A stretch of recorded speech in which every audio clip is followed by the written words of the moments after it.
Buenas noches, América. Interesante estudio publicado en el Journal of the American Medical Association, la revista de la Asociación Médica de Estados Unidos.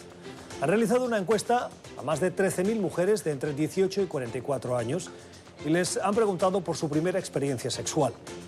El estudio busca conocer el comportamiento de las mujeres y los cambios producidos durante los últimos años. Los analistas se sorprendieron al descubrir que muchas de ellas, el 29%, es decir, casi 3 de cada 10 mujeres, tuvo su primera experiencia sexual entre los 11 y los 16 años y que el 7%, casi 1 de cada 10, en una edad menor. La mayoría de estas experiencias fueron por asalto en condiciones de debilidad física, por el consumo de alcohol o por la imposibilidad de resistir la fuerza del agresor, que las dejó en una actitud inerme o de sumisión en contra de su voluntad. La Asociación Médica explica que una cuarta parte de los casos quedaron con lesiones físicas y efectos adversos para su salud que surgieron más tarde en sus vidas, como problemas de menstruación o enfermedades inflamatorias pélvicas y endometriosis. Grave el descubrimiento. Muchas de las historias contadas por las protagonistas explican comportamientos abusivos que pueden estar muy extendidos entre los adolescentes, en los que, por ejemplo, el hombre decide o insiste sin respetar que un no es un no, o la visión de ver a una mujer como un objetivo, no con el respeto debido. La mayoría de estos casos quedan en el olvido social, aunque no en el de las víctimas, que lo arrastran como parte de sus recuerdos imborrables. El camino que queda por recorrer todavía es largo, y trabajos como este nos lo recuerdan. Es importante no perder de vista la importancia, especialmente, de la educación. Son las 8 en Bogotá, Lima, Quito, las 9 en la costa este de Estados Unidos y las 10 en Buenos Aires y Santiago. Y esto es Cuestión de Poder. Bienvenidos.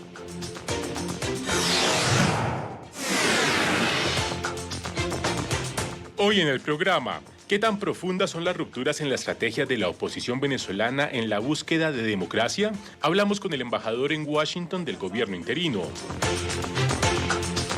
¿Cómo le afecta a usted la crisis petrolera que generó el ataque a refinerías en Arabia Saudita? La economía de Hong Kong comienza a verse fracturada por la ola de protestas en las calles. Victory is winning for our country. Hoy comienza un cambio de régimen político. Desde nuestros estudios en Washington, la opinión, el análisis y las voces que nos ayudan a comprender nuestro mundo. Es cuestión de querer, es cuestión de poder. Comenzamos y lo hacemos repasando algunas cuestiones de la actualidad a las que les queremos poner notas al pie, datos o la voz de los expertos. El primer punto del día nos ha llevado al Congreso de los Estados Unidos. Hoy ha comparecido, entre otros, Joshua Wong. ¿Quién es Joshua Wong? Es este joven estudiante de poco más de 20 años que ha sido capaz de liderar esas protestas que han llevado a la atención internacional en Hong Kong para defender la democracia, la libertad de los ciudadanos de ese pequeño enclave que forma parte de China, aunque tiene un sistema distinto. Recuerden aquello de un país, dos sistemas, desde que esa excolonia británica volvió a formar parte de China con esa condición. Pero sienten los ciudadanos de Hong Kong que la presión de China cada vez pone más en riesgo el futuro de sus libertades. Hoy ha estado en Estados Unidos, ha comparecido en el Congreso, donde se le han hecho preguntas. ¿Qué mensaje lleva? Necesitamos el apoyo bipartidista de demócratas y republicanos para defender nuestra libertad. En ese llamado algunos interpretan sanciones, petición de sanciones, sobre todo contra la actual administradora de la isla. Pero hemos encontrado algunos datos que ponen ya de manifiesto cómo esa joya de la corona que es Hong Kong, que su economía, se está viendo afectada por esa inestabilidad social en sus calles. Solo 3 de los múltiples datos que hemos encontrado que ponen de manifiesto cómo están impactando esas protestas. El primero, la llegada de visitantes a Hong Kong, que es un indicador de la atracción. Cómo ha caído desde enero de 2019 hasta el pasado mes de agosto en casi un 10%, estando alrededor del 20%. La caída es significativa. El otro, las ventas minoristas. También desde la crisis claramente cómo la curva ha descendido estando alrededor de un 15% a un menos 5%, una caída de 20 puntos aproximadamente. Y finalmente, la venta de propiedades, de viviendas en Hong Kong, que también, si bien cayó de manera abrupta con el inicio de esas protestas, se ha ido recuperando, pero no ha llegado al punto en el que se encontraba y que venía de esa crisis económica de la cual también difícilmente se iba recuperando. Las protestas que ya marcan, que ya afectan a esa economía de Hong Kong y que ahora ven como posibles sanciones con ese mensaje que hemos escuchado hoy en el Congreso podrían llevar a poner aún más en riesgo esa situación económica. Otra noticia que nos ha llamado la atención es una polémica que se derivó del tercer debate de los aspirantes demócratas a la nominación de su partido. ¿Qué pasó en ese debate? Varios temas sobre la mesa, pero nos fijamos en las cuestiones latinoamericanas y salió Cuba y salió Venezuela. Y es que muchos ven en las voces de los demócratas una cierta tibieza, sobre todo si comparamos las posiciones demócratas con la claridad, la contundencia de la administración Trump. Y hacen un contraste, dicen Trump sí que realmente confronta a Maduro y los demócratas son un poco más suaves. En ese debate quedó claro que hay unanimidad de las posiciones, desde la oposición y desde el gobierno, pero unanimidad en lo que se refiere a confrontar a Maduro. Una de las voces fue la de Joe Biden, que fue vicepresidente con Barack Obama y además tenía la encomendación especial por parte de Obama para tener una relación con los países del hemisferio occidental de América Latina. Dijo Joe Biden que cuando se trata de Maduro, él sabe de qué habla porque él sí le confrontó, lo que llevó a el equipo de campaña de Trump, que se esconde detrás de una cuenta de Twitter que lleva por nombre Trump War Room, Trump cuarto de guerra, en esa terminología estadounidense en cuanto a la estrategia de campaña se refiere, para decir que, bueno, que parece que Biden se encontró con Maduro y abundó en risas. Miren las fotos que difundieron. Joe Biden aseguró que él confrontó a Maduro. Esto no parece una confrontación. Y pretendía la campaña de Trump asegurar que la relación de Biden con Maduro no fue precisamente de confrontación. Faltó tiempo para que los asesores del entonces vicepresidente salieran a la palestra a decir nosotros sí sabemos de qué se habló y no el equipo de Trump. Uno de ellos, Juan González, que tuiteó esto. Mi esposa dice que obtuvieron mi lado bueno, la parte posterior de mi cabeza, en la foto. Como Mark Feinstein dijo, Joe Biden tiene la mayor experiencia en América Latina que cualquier otro candidato demócrata. Y Juan aparece mostrando su calva, como él mismo dice, en esa fotografía. Juan fue asesor para el hemisferio occidental del entonces vicepresidente Joe Biden y por eso le saludamos a esta hora de la noche. Juan González, gracias por estar con nosotros. Bienvenido a Cuestión de Poder. ¿De qué hablaron el vicepresidente y Nicolás Maduro en esa conversación, en esas fotografías? Gustavo, gracias por la invitación, porque es muy importante que si el tema de Venezuela es bastante importante para jugar política, entonces hay que ser claro con los hechos. El vicepresidente, cuando se le aproximó Maduro en Brasil en enero del 2015, pidió un diálogo con nosotros. El vicepresidente le dijo, con mucho gusto, pero primero tienen que soltar los presos políticos, entrar a un diálogo verdadero, no demorar como táctica, un diálogo verdadero con la oposición y tercero, a tomar unas decisiones para mejorar o prevenir el colapso económico del país. En algún momento Maduro le dijo que el vicepresidente lo que necesitaba es que los Estados Unidos subiera el precio del petróleo internacional y el vicepresidente se echó a reír porque dijo que en un mercado abierto así no es como funciona el mercado del petróleo y es algo que los Estados Unidos no podía controlar. Dicen los críticos de Joe Biden que podría haber sido más firme con Nicolás Maduro. ¿Cree que podría haber habido espacio para ser más contundente? Bueno, yo creo que él fue muy directo. Lo que él le dijo, la conversación con Maduro fue parte de una conversación que le estaba teniendo con el senador Menéndez cuando estaban tratando de pasar legislación para imponer sanciones en Venezuela. Después de esa conversación con Maduro, el vicepresidente regresó a los Estados Unidos y aseguró que esa legislación ya pasada tuviera dientes y le dio las herramientas necesarias al Departamento de Tesoro para sancionar a individuos culpables por corrupción y violación de derechos humanos que no hubieran podido hacer antes de que se involucrara el vicepresidente. Usted que ha trabajado entre bambalinas de la política, ¿es habitual este tipo de conversaciones educadas, correctas, entre líderes que discrepan en esas conversaciones privadas? Bueno, en la diplomacia, una definición de la diplomacia es mandar a alguien al infierno y que disfruten el camino. Entonces, muchas veces uno puede ser cortés cuando está mandando mensajes bastante difíciles. El vicepresidente los puede hacer de forma amable, o también lo he visto en reuniones con líderes, con el Triángulo Norte, aún con aliados como Colombia, tener conversaciones muy fuertes y ser muy directo. Entonces, depende de la situación. Uno puede ser muy fuerte mientras sonríe. Lo que importa es el mensaje y las consecuencias o las acciones que toma un gobierno como los Estados Unidos si no hay acción por parte del interlocutor. Son las explicaciones de Juan González, analista político, fue asesor del vicepresidente Joe Biden para el hemisferio occidental cuando este fungió como vicepresidente de Estados Unidos con Barack Obama. Señor González, gracias por ayudarnos a tener un poco más de luz en esta polémica. Feliz noche. Muchas gracias, Gustavo. Ya regresamos. Tiempo para la entrevista en Cuestión de Poder. Hoy para conversar también sobre otra cuestión de la actualidad. Este fin de semana vimos un atentado en Arabia Saudí, un atentado que ha generado tensión diplomática en la región y de la que se espera más belicosidad, porque Estados Unidos y Arabia Saudí ya han dicho que están pensándose la respuesta. ¿Qué pasó? Técnicamente, lo que dicen las inteligencias es que los rebeldes yemeníes realizaron un atentado contra Arabia Saudí, el archienemigo. Y detrás de los rebeldes, dicen las fuentes de inteligencia, estaría Irán. Con Arabia Saudí está Estados Unidos y ya tenemos el conflicto montado. La repercusión inmediata de ese atentado ha sido que se paralizó la producción de uno de los principales productores de petróleo del mundo.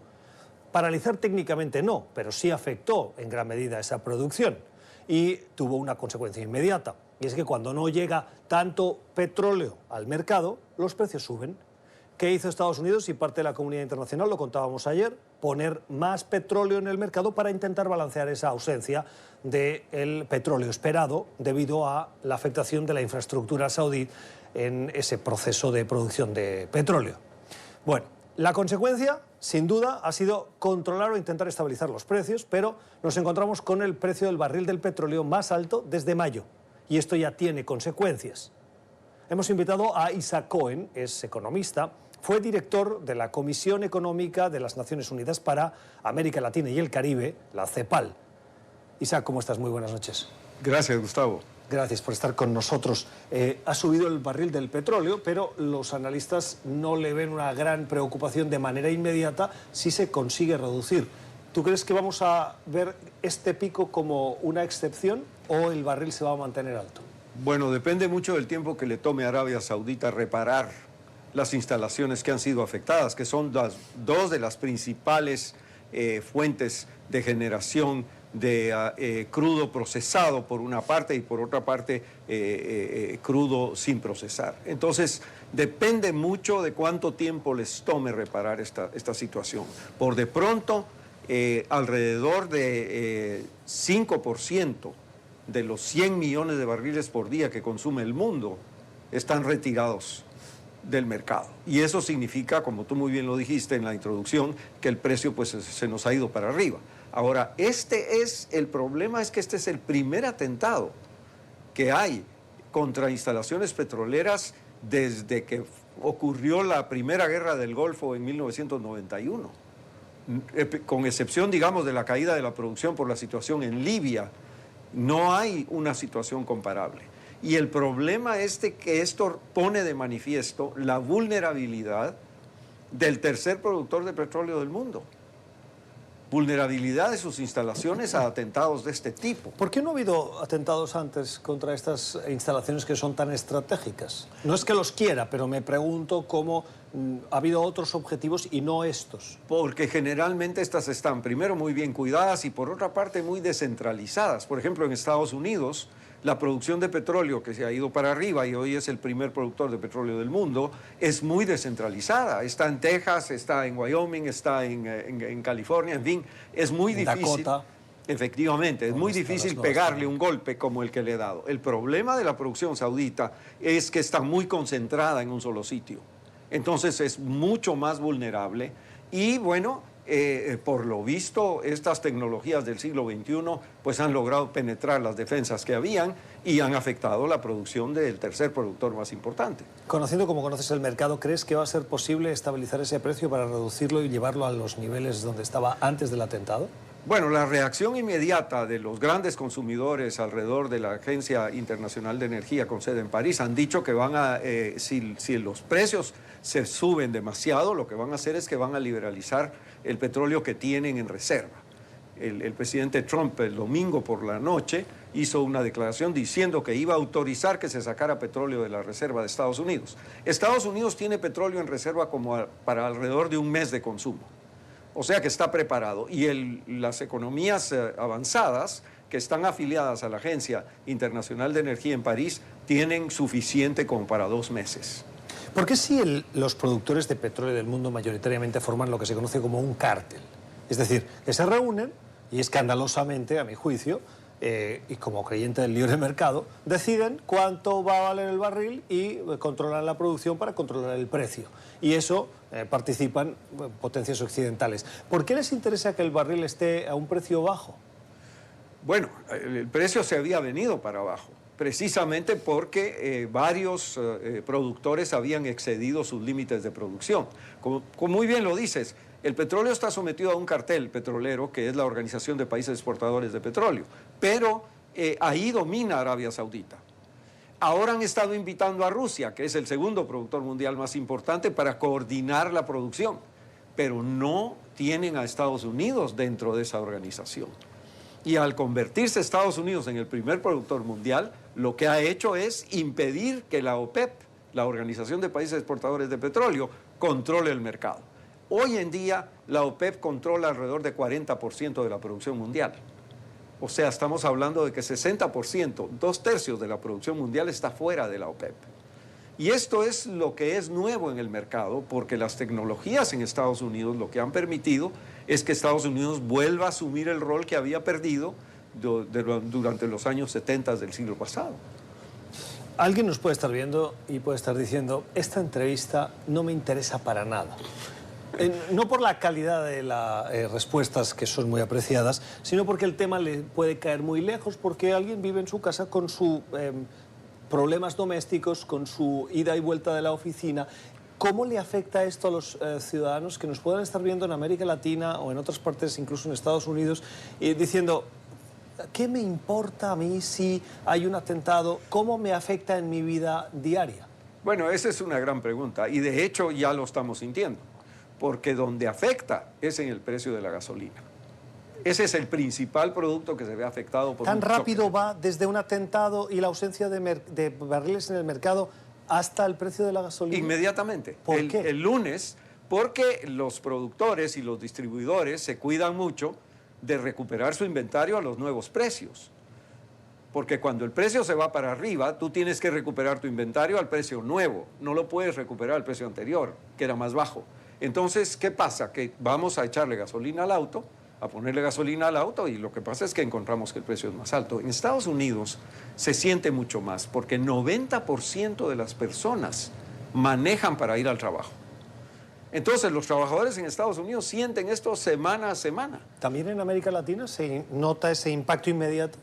Efectivamente, en algunos casos en América Latina se ha subsidiado el precio de la gasolina. Por ejemplo, en países de producción abundante como Venezuela, en un momento la gasolina era más barata que la leche, pero eso ha cambiado. O sea, lo importante es que los precios reflejen el precio del mercado mundial y no ilusionar a la gente de que la gasolina nunca va a subir, porque eso no es cierto. Los precios del petróleo suben y bajan de acuerdo con la producción mundial o atentados como el que vivimos el día domingo.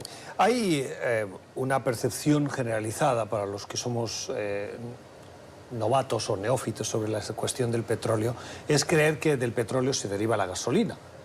Pero olvidamos que del petróleo también se derivan los plásticos, Claro.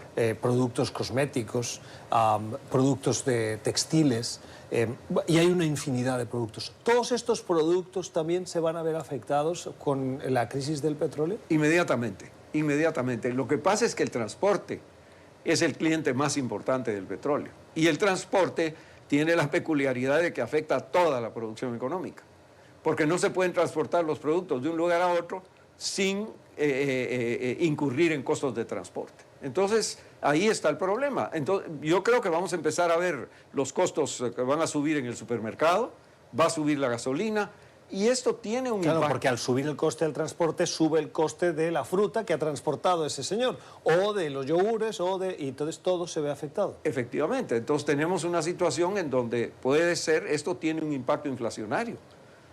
El alza del precio son los dos renglones más volátiles de la economía. Los precios más volátiles son la energía y los alimentos. Y es por eso que a los gobiernos les interesa el precio del barril del petróleo bajo. Efectivamente, y quienes lo importan más que quienes lo producen. Porque quienes los producen pueden aguantar, como en el caso de Estados Unidos en este momento, tiene suficiente producción doméstica, depende menos del Medio Oriente, cosa que no era así antes, pero ahora lo es. Y el problema son los países que no producen, cuando se les va el precio para arriba. Estoy hablando de países como Centroamérica, pero los países que producen se benefician, como Colombia, por ejemplo, que se ha vuelto un productor importante. Te iba a preguntar precisamente, en América Latina los productores por excelencia de petróleo, si no estoy mal, Venezuela, Colombia y creo que también Ecuador tiene producción de petróleo. ¿Hay algún otro país? Bueno, y Brasil, ¿no? Claro. Lógicamente. ¿Estos países se han visto beneficiados? Pues efectivamente, y Argentina también, que es autosuficiente. Argentina no exporta tanto, pero es autosuficiente. Entonces, el golpe no es tan fuerte para ellos. Pero para los países de importadores netos, como Centroamérica, por ejemplo, se ven muy afectados por esta situación. ¿Por qué? Porque necesitan más dólares para pagar la factura petrolera. Interesante. Bueno, vamos a ver cómo evoluciona ese precio del barril del petróleo después de ese atentado. Las explicaciones de boca de los expertos. Isaac Cohen, gracias por haber estado con nosotros. Encantado, Gustavo. Nosotros vamos a la pausa y ya regresamos. Seguimos en Cuestión de Poder, nos fijamos en Venezuela. En las últimas horas ha habido un doble anuncio que nos genera muchas dudas y algunas en cierta contradicción con lo anunciado. ¿Quién ha anunciado? Por un lado, Juan Guaidó, considerado presidente encargado de Venezuela, que ha dicho que los diálogos en Barbados han sido un fracaso. Capítulo cerrado, no hay más diálogo porque han fracasado y no ha habido voluntad de acuerdo. Esto por un lado. Por el otro, el régimen de Nicolás Maduro, que en paralelo ha anunciado un acuerdo con partidos minoritarios de la oposición que forman parte de ese grupo de partidos de oposición al chavismo que está liderando Juan Guaidó, pues dice el régimen que ha pactado con ellos en el contexto de la Asamblea Nacional para establecer una mesa de diálogo. No sabemos qué se va a hablar en esa mesa de diálogo, pero anuncian esa institucionalización de una mesa de diálogo y viene acompañado también de un anuncio de liberación de presos políticos y de una renovación del Comité Nacional Electoral, o del Consejo Nacional Electoral. Esto último formaba parte de las conversaciones en un entorno, en un pacto que tenía que ser mucho más amplio, de Barbados que han fracasado. Muchas dudas. Saludamos a esta hora al embajador del considerado presidente encargado de Venezuela, Juan Guaidó, en Washington, el señor Carlos Vecchio. Embajador Vecchio, gracias por estar con nosotros. Bienvenido a Cuestión de Poder. Muy buenas noches, Gustavo. Un placer. Ayer escuchábamos ese anuncio de ese régimen que pacta con esos partidos minoritarios, lo cual nos ha generado muchas dudas. ¿Usted cómo interpreta ese anuncio, ese pacto? Bueno, lo primero que tenemos que decir es que este grupo de diputados forma parte del régimen. Ellos no son parte de la oposición. Hay una amplia mayoría en la Asamblea Nacional de 112 diputados. Apenas ese grupo representa 8 diputados. De manera que lo que estamos viendo es un grupo de personas que han formado parte, en cierta forma, del régimen, que el régimen ha tratado de vender como opositores, donde no lo son, y son los mismos que acompañaron a Maduro el año pasado, el 20 de mayo del 2018, a una farsa de elección que el mundo ha rechazado y que nos ha metido en la peor crisis de nuestra historia. Así que eso es más de lo mismo. Yo creo que lo que es importante resaltar acá es la irresponsabilidad, en este caso de Nicolás Maduro, de montar estos shows para manipular a Venezuela, para manipular a la comunidad internacional y que demuestra claramente que no está dispuesto a avanzar en una solución para Venezuela, para superar la peor crisis que tenemos. ¿Por qué cree, embajador, que estos partidos ahora han dado ese paso? Yo creo que ha sido siempre parte del juego del régimen, insisto, no es que lo hicieron el día de hoy. El año pasado lo hicieron, el 20 de mayo del 2018. Ese mismo grupo fue el que apoyó a Nicolás Maduro para darle, entre comillas, un baño de legitimidad a unas elecciones fraudulentas. Así que no han dado un paso u otro, se han mantenido dentro del régimen, jugando con el régimen, haciéndole un favor al régimen de Nicolás Maduro y traicionando los principios y valores democráticos. Así que el foco nuestro es muy claro, que el régimen es el responsable de haber abandonado las conversaciones que se tuvieron en Noruega, que eso más bien lo que demuestra es que no tiene intención de avanzar en una solución a la crisis, que hoy Nicolás Maduro se convierte en el obstáculo para la paz de Venezuela y que el mensaje de nosotros, del gobierno interino, es aumentar la presión nacional y pedirle a la comunidad internacional que aumente también la presión internacional para buscar el cese de la usurpación y las elecciones libres en nuestro país. El anuncio de este pacto llega después de conocer que también Juan Guaidó hizo una propuesta de creación de un Consejo de Estado que tiene el amparo constitucional, sin él ni Maduro, para buscar una transición a lo que sucede en Venezuela. ¿Por qué esa propuesta también fracasó? Bueno, lo que vemos allí es un acto de responsabilidad del presidente interino Juan Guaidó.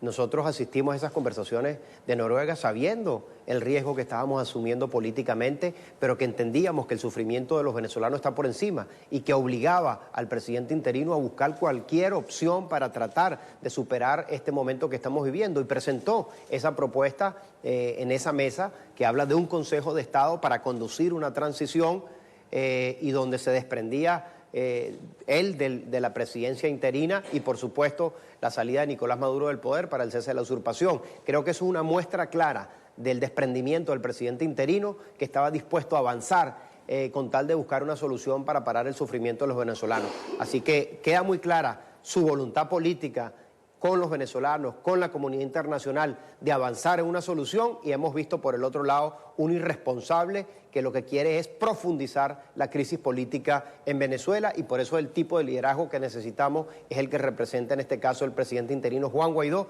en busca de un mejor futuro para Venezuela. Y tras ese fracasado proceso de diálogo de Oslo o de Barbados, ¿qué viene ahora, embajador?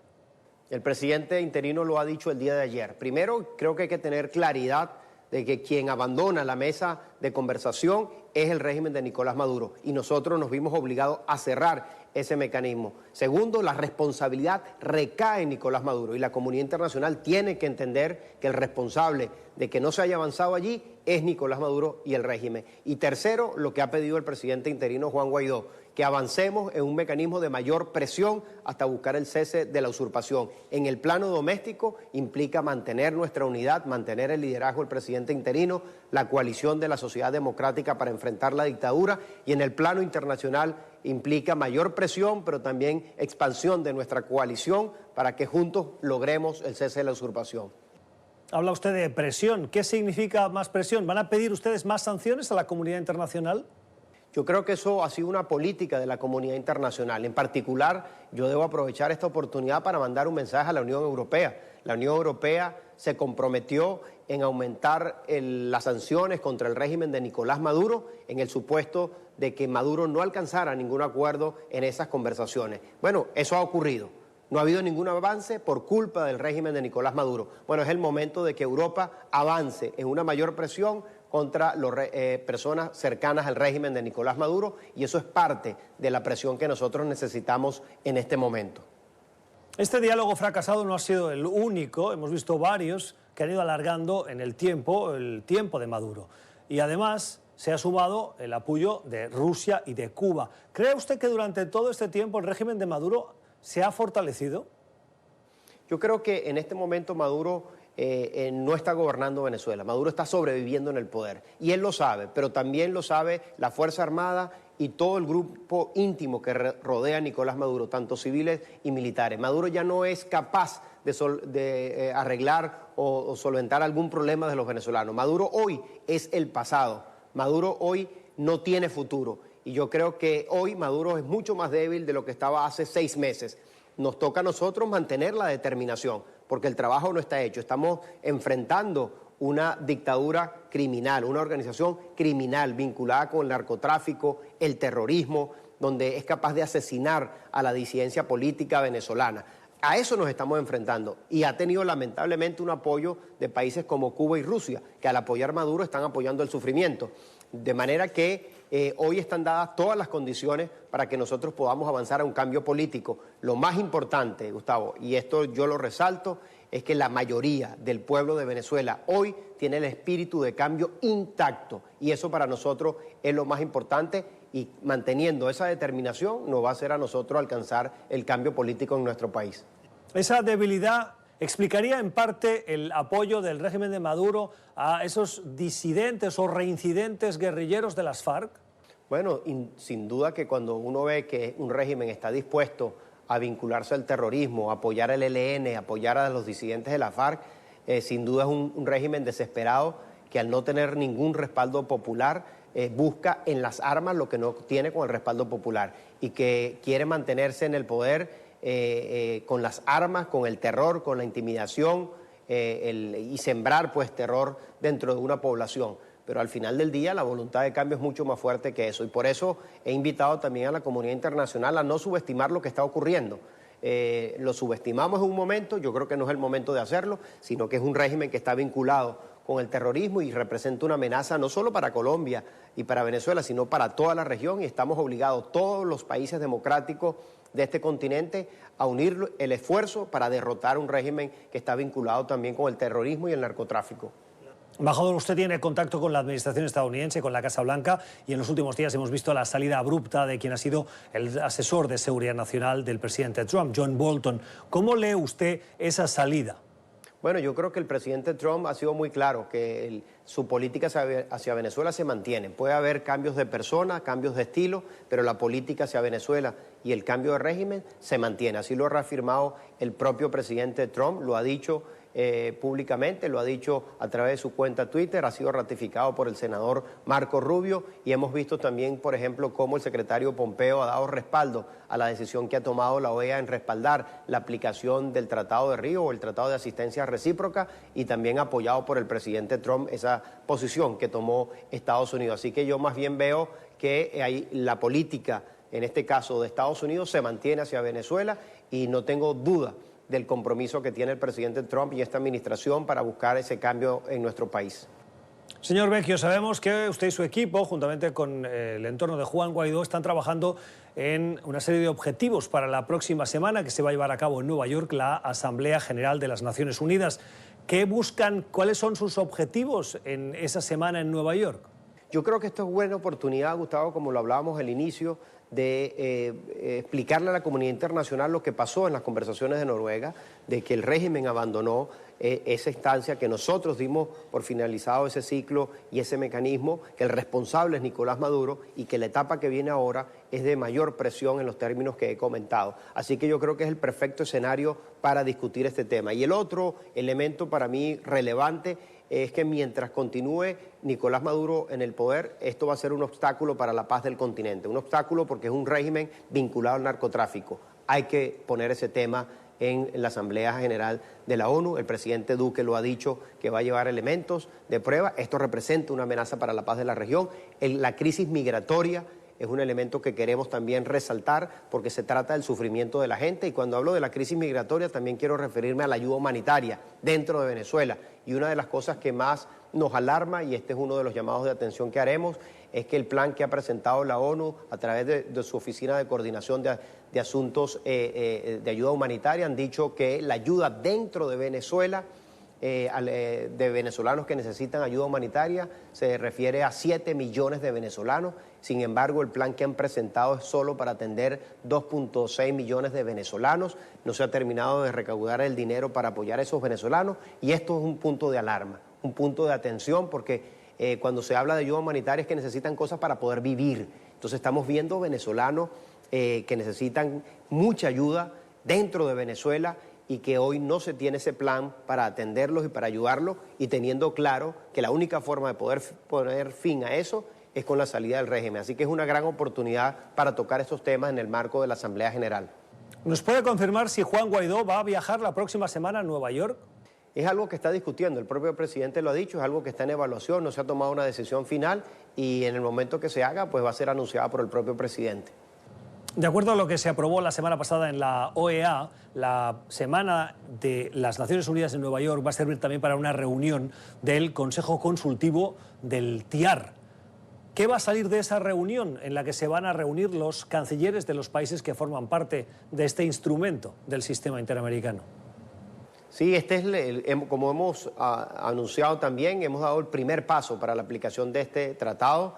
Fue aprobado la semana pasada en el Consejo Permanente de la OEA ese mecanismo, apenas es la primera reunión, esa reunión consultiva de ministros de Relaciones Exteriores de los países que integran el tratado se hará el lunes 23 y estamos trabajando en esa resolución. Yo creo que esto lo que viene a demostrar es que la crisis venezolana es importante, está afectando a toda la región, por eso se invoca la aplicación del tratado y creo que el propio tratado da varios mecanismos de acciones que se pueden adoptar para buscar una presión en la búsqueda de una salida que pasan por cuestiones económicas, políticas, financieras y hasta militares. Así que hay una gama de opciones que estamos en plena discusión y yo esperaría pues ese momento para que los cancilleres anuncien la posición que tienen. Pero lo que resalto es la importancia que se le da a la crisis de Venezuela, lo delicado que es y de cómo está impactando a toda la región y la necesidad de activar un mecanismo como este. ¿Es esa reunión de ese Consejo Consultivo de Cancilleres una excusa para volver a poner sobre la mesa la amenaza de la intervención militar en Venezuela? Yo creo que es un intento para generar la presión necesaria para buscar una salida pronta del régimen de Nicolás Maduro que está impactando a toda la región. En esa dimensión la vemos. Antes de terminar, quiero preguntarle además de su agenda política en Washington, por el trabajo que usted hace por los miles de venezolanos que viven en Estados Unidos. ¿Cuáles son los objetivos que usted tiene para atender los problemas reales de los venezolanos que viven en la Unión Americana? Mira, nosotros, entre uno de los pilares está, bueno, cómo le damos una mano a los venezolanos que están en los Estados Unidos y que han salido también o se han visto forzados a dejar Venezuela. Esto nos ha llevado a trabajar varios elementos. El primero, que era darle vigencia a sus pasaportes acá aún vencidos. Eso se logró, la administración Trump ha aceptado los pasaportes de los venezolanos aún vencidos, de manera que cualquier venezolano puede entrar aquí con su pasaporte vencido, que no sea mayor la vigencia de 5 años de vencimiento, que puede solicitar visa, puede entrar acá, puede hacer trámites migratorios. Así que eso es un paso muy importante. El otro aspecto que hemos trabajado con la administración es que se le dé legalidad a los venezolanos que están acá, que puedan trabajar y que no sean deportados. Estamos trabajando este mecanismo con la administración, pero a través del Congreso norteamericano también. Con ese objetivo de darle legalidad a los venezolanos acá, yo estoy optimista que vamos a obtener un mecanismo que le dé esa tranquilidad a nuestros hermanos venezolanos. El tercer aspecto que hemos trabajado a favor de los venezolanos es a través de la página web nuestra, us.embajadavenezuela.org, es activar un registro único para saber dónde están los venezolanos, cuántos son, cómo podemos trabajar juntos y comenzar a darle apoyo a servicios que necesitan de manera digital. Y finalmente, y no es porque sea el menos importante, creo que es bien delicado, es apoyo de Estados Unidos a los migrantes venezolanos, es decir, apoyo económico a los países a donde estos venezolanos han ido para que puedan darles respaldo a esos países y puedan aliviar el dolor de nuestros hermanos venezolanos, y en eso hemos visto que la contribución más importante se ha dado desde este país. Cerca de $300 millones se le han dado a estos países para apoyar la migración venezolana.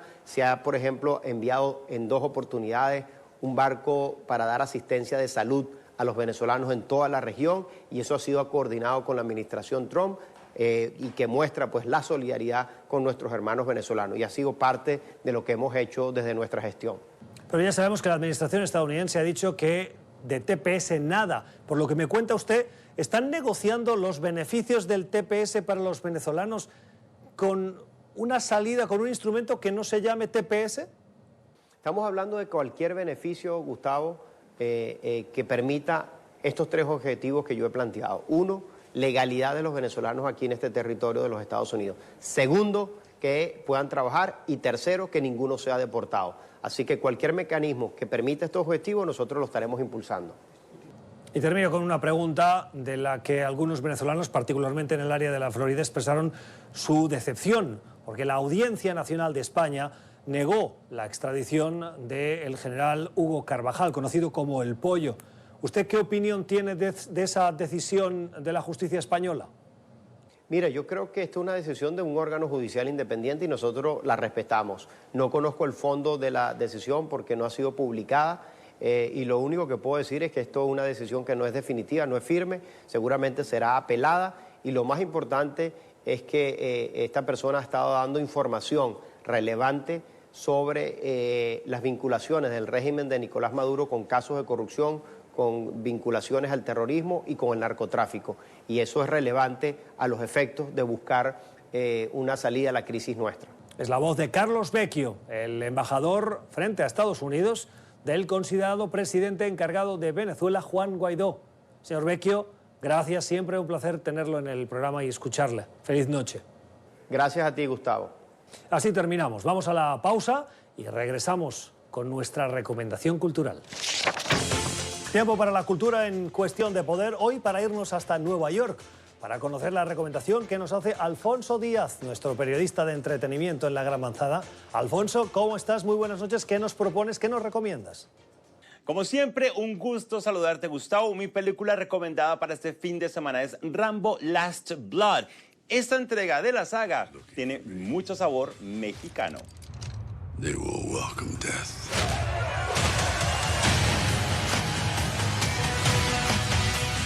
I want revenge. Ride till I can't no more. I want them to know that death is coming. Listo, y como siempre me interesa tu opinión. ¿Por qué vale la pena? Bueno, te cuento algunos detalles interesantes. Esta es la secuela directa de Rambo del 2008 y la quinta entrega de la serie de films basados en ese legendario personaje que conocimos por primera vez en 1982. Esto quiere decir que le llega a varias generaciones, y es que Rambo es parte de nuestra cultura popular. Aquí Sylvester Stallone, que ya tiene 73 años, no solo protagoniza, sino que también tiene crédito como coescritor del guión. En el elenco están Paz Vega, Sergio Peris Mencheta, Adriana Barraza, Ivette Monreal, Joaquín Cosio y Oscar Jaenada. En esta ocasión, Rambo se va a México a salvar a la hija de un amigo, pues ha sido secuestrada por un cartel de ese país. El estreno en Estados Unidos y México entonces es este fin de semana, y unos días después, el 26 de este mes, estará en más mercados de Latinoamérica. Y antes de despedirme, otro dato. En la edición de este año del Festival de Cine de Cannes, Stallone dijo que si le va bien a esta película, veremos Rambo 6. Mejor dicho, él no se detiene. Es la recomendación cultural de Alfonso Díaz desde Nueva York. Alfonso, gracias. Feliz noche, hasta la próxima. Un abrazo, Gustavo, y hasta pronto. Y nosotros con esto nos vamos a las redes sociales. Y el primero de los mensajes que queremos destacar hace referencia a este cuadro. Es del artista, transgresor, provocador Bansky. Va a salir a subasta y está valorado entre 1,5 millones y 2 millones de libras. Podrían alcanzar los 2 millones de dólares en esa subasta. ¿Y qué vemos? La Cámara de los Lores del Parlamento británico, pero en una sesión conducida por chimpancés. Muchos comentarios de esa obra transgresora, de esa crítica a la élite política del Reino Unido, en un contexto en el que el Brexit, la salida del Reino Unido de la Unión Europea, ha puesto sobre la mesa, bajo la lupa, al comportamiento de esos políticos, particularmente a la situación de bloqueo en la que se encuentra la política británica. ¿Predijo Bansky las últimas travesuras de los parlamentos hace 10 años? El parlamento devuelto de Bansky es su lienzo más grande conocido. La Cámara de los Comunes se llenó de chimpancés en lugar de debatir con los primeros ministros. Qué apropiado. ¿Veremos un registro de subasta? Apropiado, como decía este mensaje en Twitter. Hemos seleccionado dos más. Nos sonrojan un poco, pero nos gusta también ponerlo porque, quieran o no, cuando a uno lo felicitan, también gusta. Mensajes de ustedes sobre el programa. Me gusta Alexandra y Alegret y siempre el maravilloso panel de opiniones con la imparcialidad y el respeto que los caracteriza. Saludos en escala de 1 a 10, les doy 10. Me fascinó la recomendación de Alexandra. Aterciopelados, genial.